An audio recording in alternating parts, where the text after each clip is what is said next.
Burgess and Bolton's weekly wrap-up.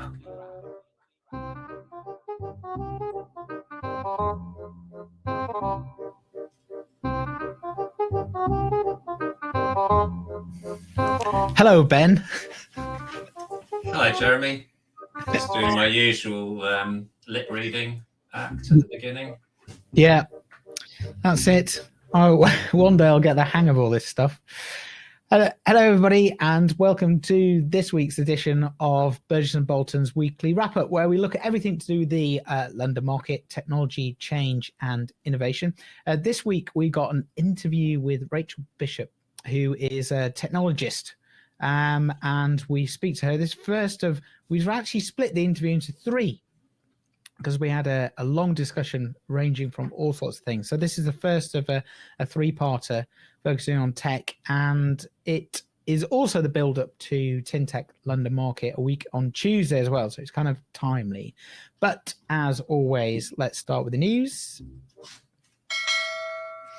So, Ben, I think we both spotted some stuff around driverless cars. Yes, so an interesting week on the driverless cars front, if everybody had forgotten that was a thing. It has been a week in which the Law Commission in Scotland and the UK have basically defined what they think should be the legal framework for autonomous vehicles, which is that the driver doesn't ultimately have responsibility, mostly if the car crashes. So right. This is particularly, which we'll go on to in a second, this is particularly important, obviously, for insurance, is to get some defined parameters for these. So they're not yet, just so that people are aware, they're not yet legal. As it says here, there are proposals that that's quite soon, I think in the next 6 months, there will be more autonomous vehicles. It's not going to be all that exciting because they're going to stick to one lane. They're going to be lane limited, so you can only stay in the slow lane, presumably, of what they call a congested motorway. So you basically have to drive in a traffic jam, and the maximum speed will be 37 miles an hour. So they're not sounding ever so confident about these cars. But of course, this is part of a sort of feeling that actually they are going to come in some shape or form, not quite as quickly as perhaps we all thought a few years ago, but they are beginning to be a thing that we have to decide. So the legal framework is very important. So a driver is really also, though, the conductor. This human tech thing is that the recognition is that the human always does have a responsibility. So there is technology into play. For example, I think if you blink several times like you're falling asleep, the car will just shut down and stop. I don't know what happens when you're on a motorway, but anyway.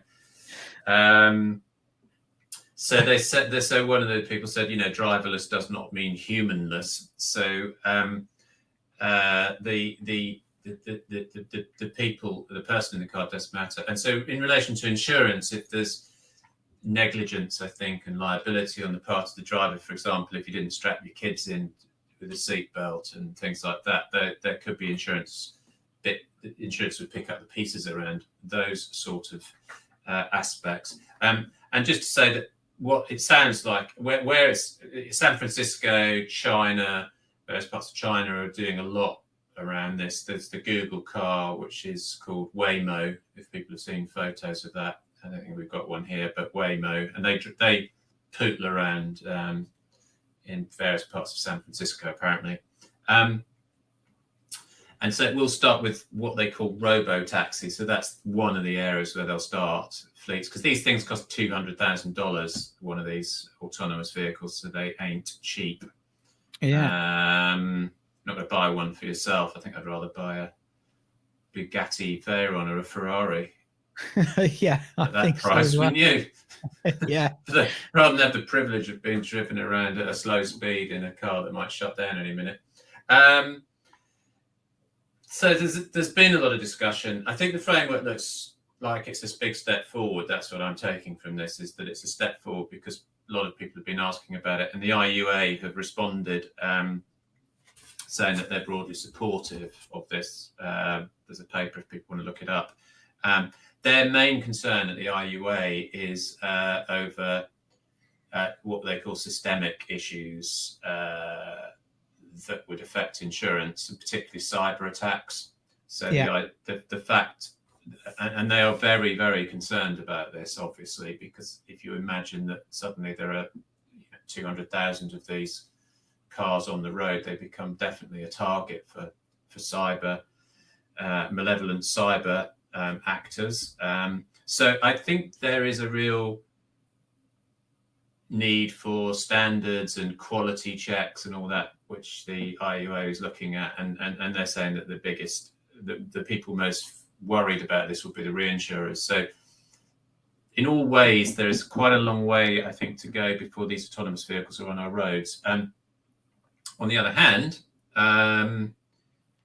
the technology is moving on, and I think the investment is going in, and things like tractors and commercial vehicles, it looks like that is relatively straightforward in some ways, because they are not usually in empty fields where there aren't all these same liability issues and potentials for cyber attacks. So it's interesting. It's pushed it on a bit. And I it's quite slow though, isn't it? It's a bit slow. I mean, I remember at Tintec London Market, Paul Jardine gave a keynote, and he was 5 or 6 years ago talking about autonomous machines and their impact. And he was actually he started by saying, it would be in the commercial use, agriculture.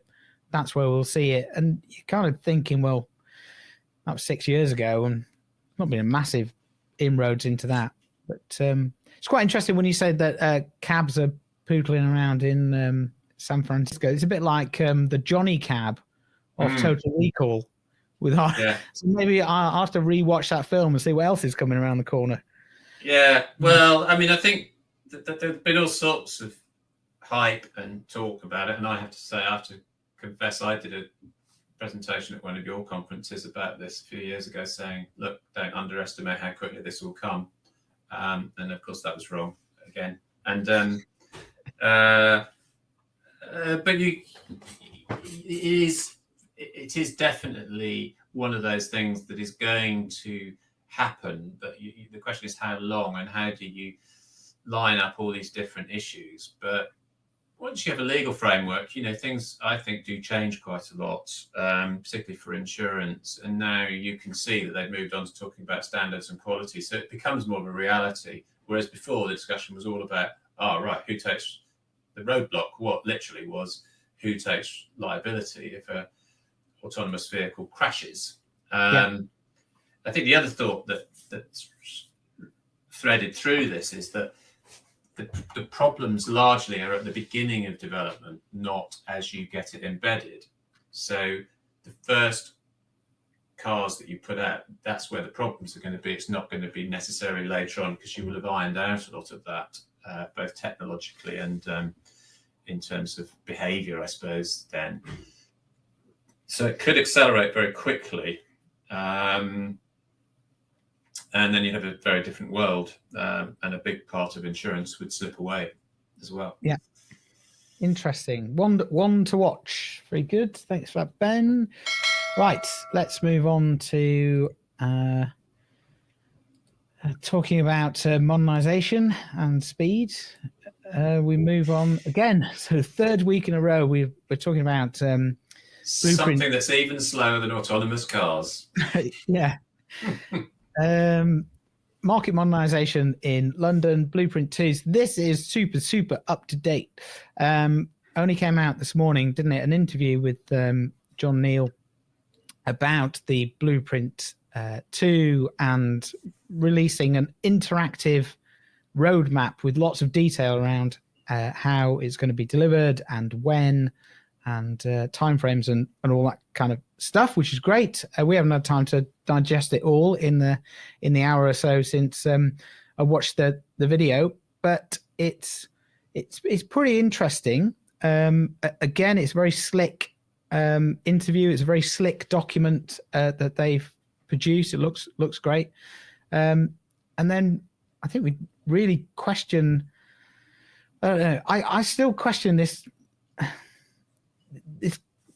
kind of focus constantly on reducing costs. And in all the conversations I have about IT with vendors or practitioners trying to put this in, they don't really talk about cost reduction anymore when they're talking about IT systems. It's very much about growth and creating opportunities or creating agile organizations and things like that.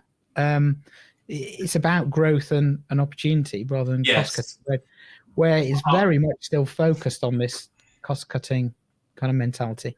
I don't get it. I really don't. I'm with you completely. It's interesting talking about autonomous cars. One of the issues is that at the moment they're seen as a barrier. There's an article in the FT about it. Is that the gig economy at the moment with Uber is much more cost efficient as a business model. The 200,000 a car isn't really viable now.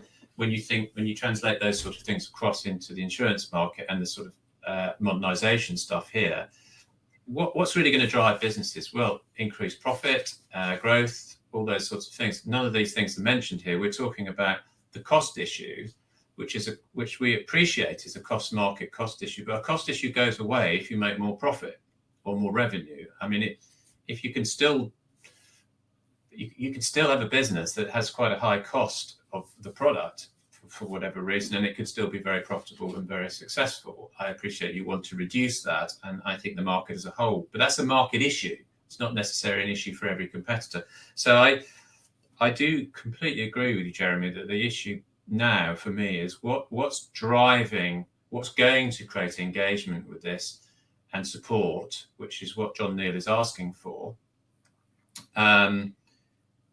Around, if it's only around cost, surely it's got to be around growth, customer service, which equates to better profitability, ability to sell products. John Neal in this interview seems to say that service is absolutely fine and product development is absolutely fine, nothing to worry about. I would completely disagree with that. I don't think it's terrible from London, but I don't think it's brilliant either. And I think product innovation could be a lot better than it is. And I don't think many people would disagree with me on that, but to sort of push that to one side as if that's a success story for the market, I think that's not the case. And that's what people are looking for, is to be enabled in future. So I do find it a bit odd, not to say that what's being said here is not interesting and is hopefully a move on and they're moving it forward. But it's, yes, I agree with you. We'll get more detail at TinTech London Market because we've got a couple of sessions looking at that. So good timing, I would say. We'll look at that in more detail. Right. Let's get on to our main feature, if we can call our items features. So, as I said at the top of the show, we had an interview with Rachael Bishop this week. Really great interview, very wide-ranging. We spent a long time talking to Rachael, so we've decided to split it up into sections. This is the first of three, focusing on what Rachel's been doing in the industry and kind of what excites her as well. So let's play the interview and then we'll come back and discuss some of the themes. So here we go. Guest of the week.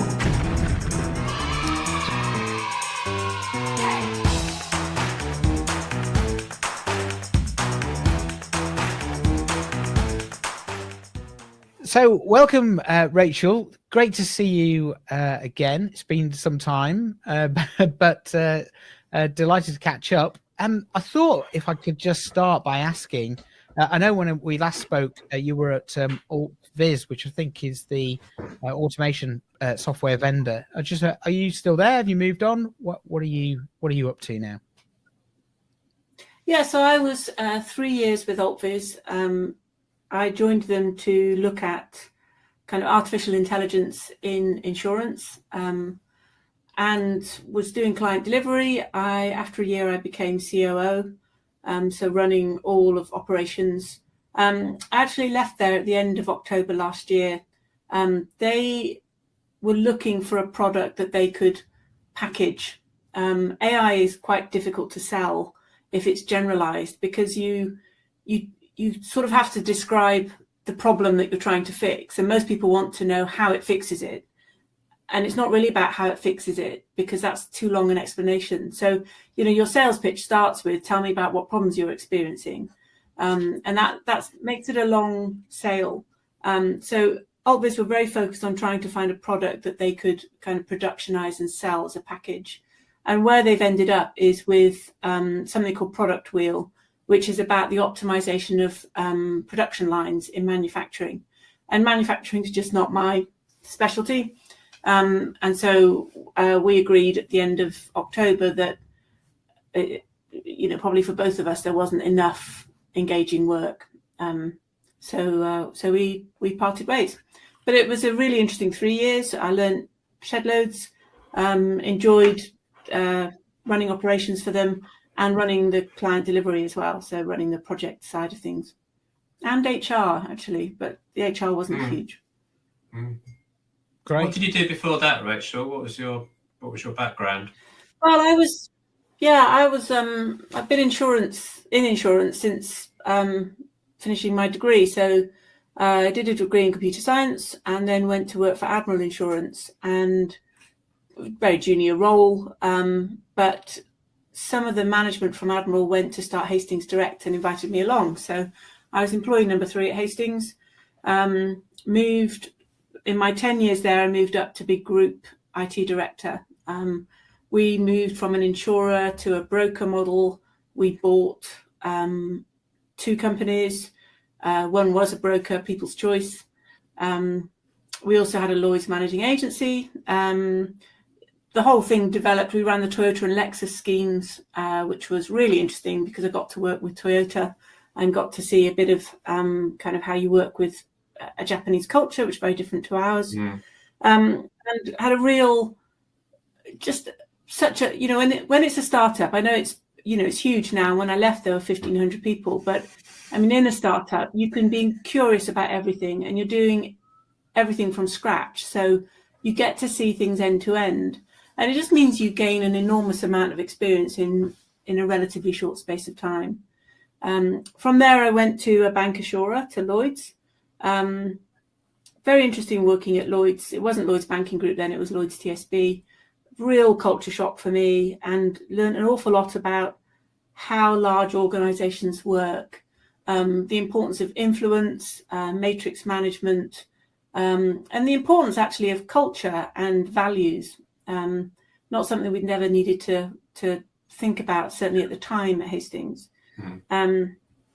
Did a variety of different work after that. I went to do some work for Toyota. They asked if I would come along and help them with the project they had. I did a little bit of work in London market, so got to see that side of things. I also worked for Marsh, so really got to see how a big broker worked, and worked for a mid-sized company called Barban, which was a group of insurance companies that had come out of a much larger group that went into receivership.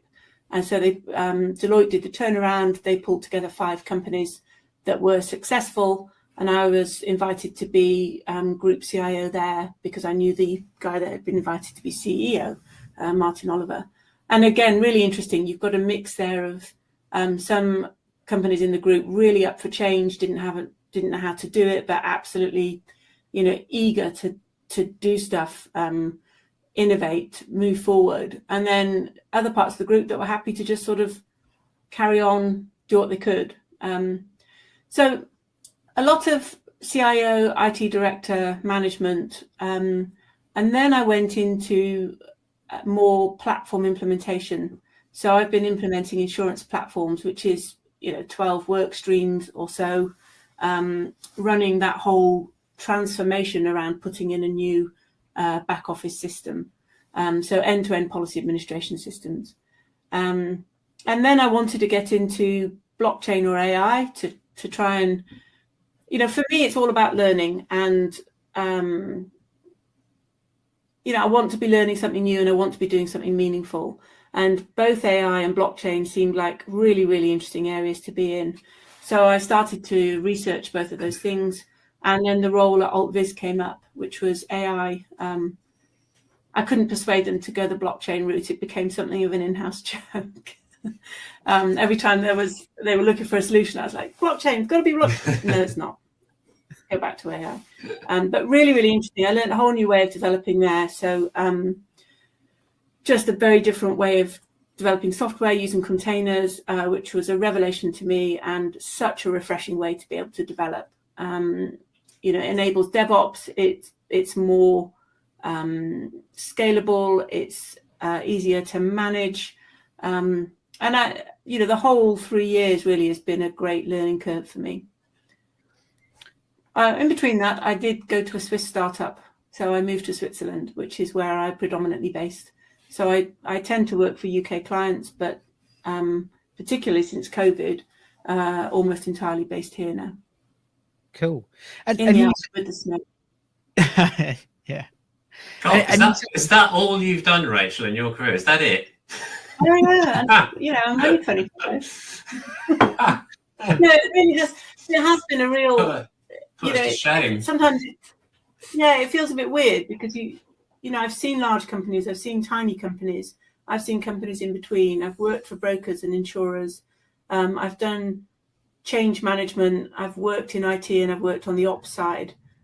Always for me, technology, I think pure ops without some involvement in technology would be quite dry for me, because I love tech and I love seeing how it can transform businesses. But I think, most businesses, office-based businesses, I think, have tech at their heart these days anyway.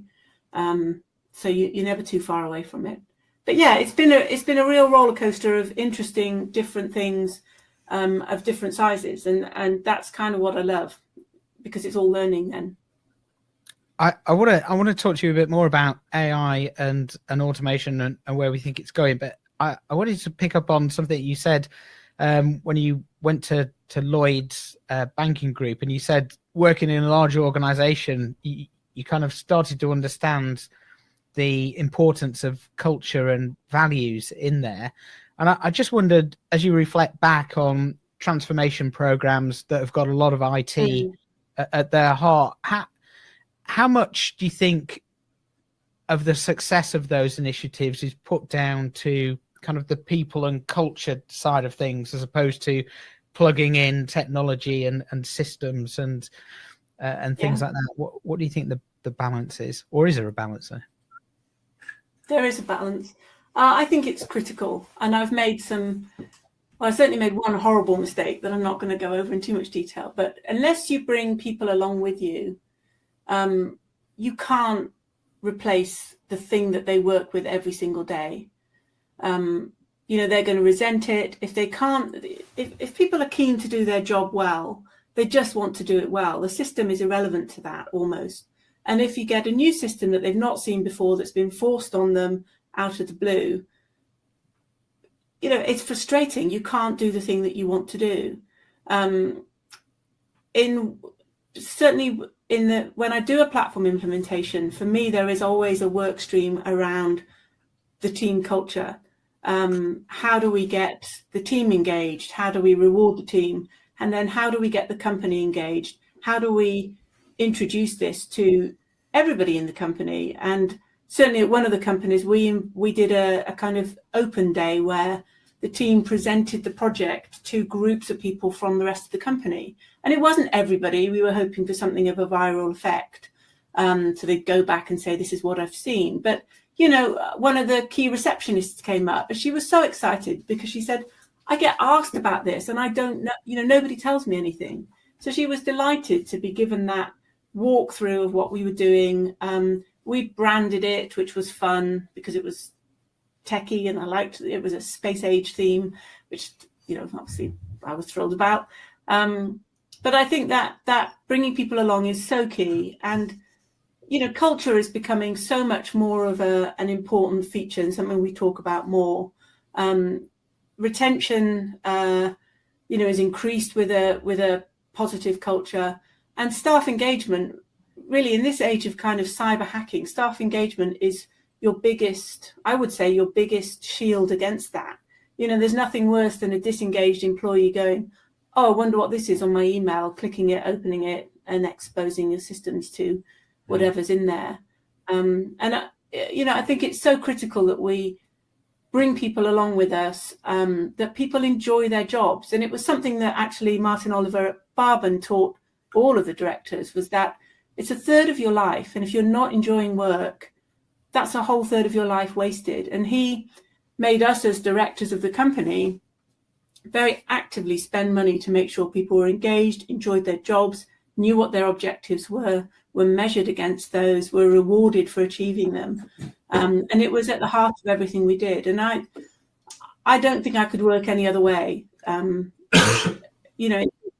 It's an engaged, happy employee is so much more productive, so much more creative than somebody that's disillusioned, fed up, wants to leave, and is bored.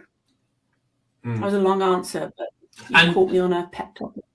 So, Rachel, one of my pet topics is really, I get frustrated with, is the focus now, particularly within London, on just talking about technology itself with no real reference to other things. And it really annoys me because, in some ways, because of what you've just said, which I think it is, for me, it's always an enabler of what people do.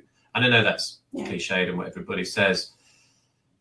What I don't really understand is how it gets missed, and the question here is that if it gets missed, if that is missed at the beginning, my sense is that the technology doesn't really work because you've forgotten somewhere that either there's a customer or a person who's going to be using it. And ultimately, they won't adapt to any technology if they're not bought in or engaged with, or it doesn't help them to do something that they couldn't do before. Do you think that's about right? I mean, I've been boring on about it for quite a long time, so I'd be disappointed if I think I'd just be interested in your view on that. Yeah, it brings in another pet topic of mine, which is diversity. And, understanding different people's viewpoints, and sometimes it can be really hard, but understanding a different viewpoint, people coming from a different background, different culture even, you then serve your people better. And I know it's a slightly tired example, but the whole piece around testing seatbelts only on male dummies or male mannequins, you're missing entirely a female form, which has got a few more complicated bits, particularly if that female is pregnant. It's such an oversight. And if you took that down to a smaller scale, or looked at a different background or a culture or a disability, if there isn't somebody going, just a sec, have you thought about, then you lose such a wealth of what you could bring, what you could add. And it's also potentially quite damaging and dangerous, isn't it? Particularly in the AI field. Someone asked me a question at a conference a few weeks ago where they said, do you think it could get dangerous? And I just said, like top of my head, yes, I think it could, particularly in insurance, because if you get those biases in at the beginning, then you have a potentially really big issue. I think we all see it to some extent once you're on the wrong end of a call center that doesn't work properly, but it could be much bigger than that and unseen for quite a long time, couldn't it? Yeah, and it's interesting. We, in agile development, you look for a minimal viable product, and you also have engineers developing the solution. You're given a much broader goal than you might do in a more waterfall, sort of very strict requirements gathering process. And I think there is a danger in that you get a slightly unfinished product, because an engineer, if you give them the parameters, they may come up with a piece of tech that works, but they're not able to round it because they're not in the business. They don't know how it actually gets used in real life. And there's nothing quite like battering things about in real life. I always said there's nobody that can break a system quicker than a call center agent, because what used to happen, if you hadn't tested it properly, these guys would find a way around it, almost instantly. And so I think that there is, particularly with engineering, I think that rounding out, that diverse voice, that multiple persona, multiple kind of use cases is key. We're very keen to get a product out the door, but I think you then have to round it, make sure it's your first iteration and you round it out with research. And, agile and product design and development does have it does allow for that. It's just whether you then make the time. So that feedback from people that are using it is part of product design and product build and design thinking, but you've got to make sure that you do that. Cool. So as I said, I want you to kind of pick your brains a bit on AI and automation. So we did a show at the start of the year where we made some bold predictions that will be shot down in flames in 18 months' time. But I tipped AI as a field of research that I think this year might come on leaps and bounds. And that's just a layperson talking from what I've read and just the research that I've done. And I just wanted to see what your take was in the field, because it seems to me that there seems to be a lot of hype around AI, and then there's a period of disappointment, and then the hype goes up again. Oh, we've got a new technique, and it just feels like there's a combination of increased computer power and new approaches to I suppose in terms of the field of research, it means that actually some of the stuff is becoming more viable, I suppose. I just wondered what your take was. It's interesting that you have it as a research topic rather than implementation, because it's ready and waiting. There's no reason why you can't implement. Well, let me go back a step. AI is a great brand, but it is a brand. Sitting under AI is machine learning and is data science. And data science for me is more than MI. Nobody would disagree with that. I don't think I'm not sort of breaking barriers by saying that. But and machine learning is the bit that we all kind of think about and go, oh, that sounds really cool. And we know a little bit about it. But data science is that. It goes back to when we were talking about data warehousing in the 90s and the beginning part of the century. That's all data science. I think, for me, it isn't research. It's available. So if you look at, one of the areas that I think we should be using it more, and it's straightforward enough to do, is in predictive analytics. What is it that you would really like to predict within your business? Because AI or data science, machine learning here can do that for you. So looking at electronic health records, so slightly different field for me, but we're looking at how blockchain can be used for that. So I've got my blockchain piece there. But if you look at what you might want to predict in your business, we're looking at, can I predict using a mass data set the onset of diabetes, and if so, can I then advise the patient of things that they can do to change their lifestyle? Ulcerative colitis is another one. Can I start predicting for that? I think in insurance, there's a whole scope for predicting the escalating claims.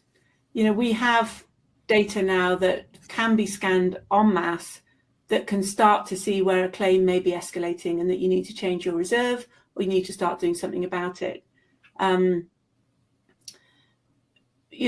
bringing in of unstructured data is a revelation. And we've been doing document scanning for years. That's not that new, but being able to read it and interpret it. Just as an aside, if you're on something like Google Meet and you put on captions, it starts to caption live conversation. And it's, I grew up when we didn't have computers. That's how old I am. To see a computer in real time translating that is amazing. And we can translate unstructured data at that kind of speed. So if you're looking at your structured data, which is, your stuff typically in a database, the stuff that you've kind of entered yourself, versus unstructured data such as emails and call recordings and PDFs, bringing in news articles or weather reports, social media. When you start adding those in, you get such a rich view of whatever you're looking at. And particularly for claims, I think this has got real advantages. And where does this, I was going to ask you, Rachel, then you need a real skill set, don't you, in terms of interpreting those data, and how does that work in your experience? Go find a good data scientist, I think.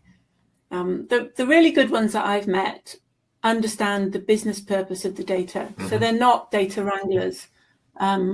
They are able to find insights in data that human eyes couldn't see. So I think it's helpful to know, you need to steer them. So you might say, I've got a problem with age debt that I want to chase. Where data science can come in is it can look at patterns of payers.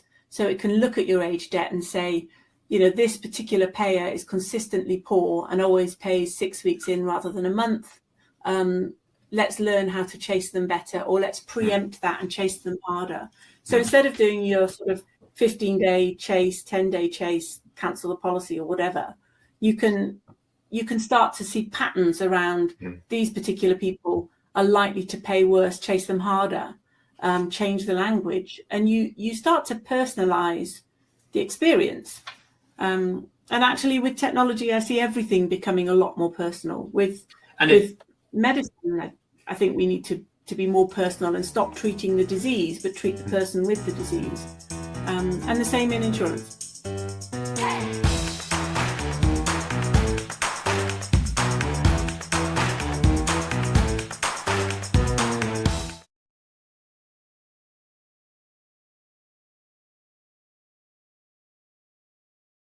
Always great when you listen back, isn't it? You get a really good.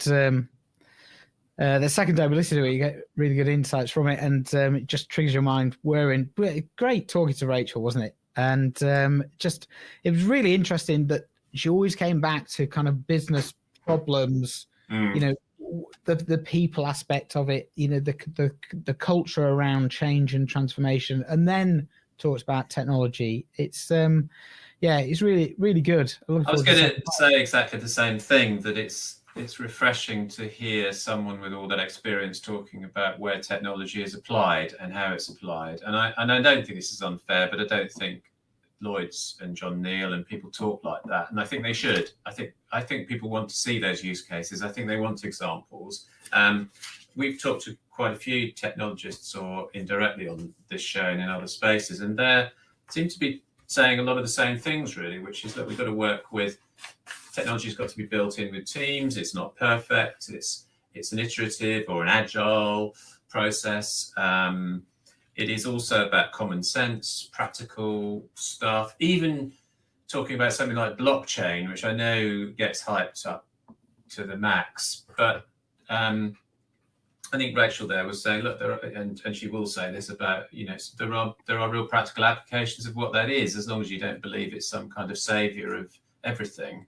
So I think that it is, 80% is good enough. That thing we talked about a few weeks ago, I think that really is partly what we're saying. And to present these technology solutions as being that's it is just not the language, not the narrative of really good technologists. I think the good ones like Rachel are saying, let's just work within businesses and be part of businesses and not be a program all the time, be part of an iterative part of the fabric of business. So I think it's so good. And she does bring in those ideas like diversity and how important people are to that, and the testing and can people break it and use it? Absolutely. Where's all that in the Lloyd's program? That's what I want to know. Yeah, indeed. So we'll have part 2 of the interview next week, where she developed some of those themes into even more practical examples, and then eventually we get into talking about the future and flying cars. So there we are, something to look forward to. Great. Right, let's move things on. Ben, what have you got this weekend? Anything good? No, I've become a bit obsessed with Wordle, though. Have you played Wordle? I don't care what's going on now. I just play Wordle. Wordle is not even an app. It's just a website basically, and you get 1 word a day, where you have to solve 1 word a day. It's like the old Mastermind game, if you remember that, where you put the characters in. Yeah. Oh, But okay. yeah, so that I don't. Everything else pales into insignificance against my daily Wordle. Well, that's good. Good to know. So we can have a Wordle update then. Well, I think you should start playing. Yeah, I'm not very good with words, and I'm terrible at Scrabble. Are you? Oh dear. Yeah, I think it's.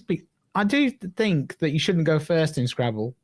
You never win. I don't think. Maybe I don't know. I'm just. Well, I think if you put "at" as the first word, then you're probably going to lose. Yeah. You've obviously played with me. That's what I thought. There we are. Yeah. What am I doing this weekend? Not a lot, I think. I think we've got I've got a day off tomorrow because my son's got a birthday party. So I'm like, oh wow. So yeah, I might go out on the bike. Went swimming last week. It was like, oh, what a joy. Well, yeah, I've started running, but apart from doing Wordle. So as I said last week, I've done 2 runs already, 2 5K. So I'm feeling sore and yeah, ill. I'm going to get to the dip soon. Yeah. The second run was, I thought the first one was novelty. The second one was, oh God, do I have to do this more than twice? So watch this space. But I think I've got the willpower, mate. I can do it. Good. Excellent. Right. Thanks everybody for tuning in. We shall see you next week. Have a good weekend. Yeah. Have a good one all. Bye.